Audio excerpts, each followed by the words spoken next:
বিপদ আসলেই প্রথমে বিশ্বনবী সাল্লাল্লাহু আলাইহি ওয়াসাল্লাম একটা দোয়া পড়তেন। তিনি পড়তেন ইন্না লিল্লাহি ওয়া ইন্না ইলাইহি রাজিউন। তাহলে বিপদ এলেই আমরা এখন থেকে ইন্না লিল্লাহ করব, নাকি হায় হুতাশ করবেন?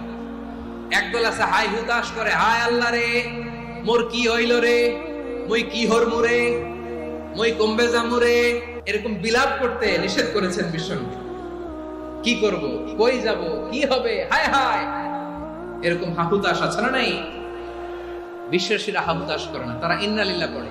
তারপরে বিশ্বনবী পড়তেন আল্লাহুম্মা আজুরনি ফি মুসিবাতি ওয়াখলুফ লি খায়রাম মিনহা। একসাথে প্রথমে পড়তেন ইন্না লিল্লাহি ওয়া ইন্না ইলাইহি রাজিউন, তারপর পড়তেন আল্লাহুম্মা আজুরনি ফি মুসিবাতি ওয়াখলুফ লি খায়রাম মিনহা, মানে আল্লাহ এই যে আমি বিপদে ধৈর্য ধারণ করলাম এটার সব তুমি আমারে দাও, আর যেটা হারালাম এর চেয়ে ভালো কিছু দিয়ে মেকআপ করে দিও, ভালো কিছু দিয়ে বদল করে দিও। সুবহানাল্লাহ পড়েন।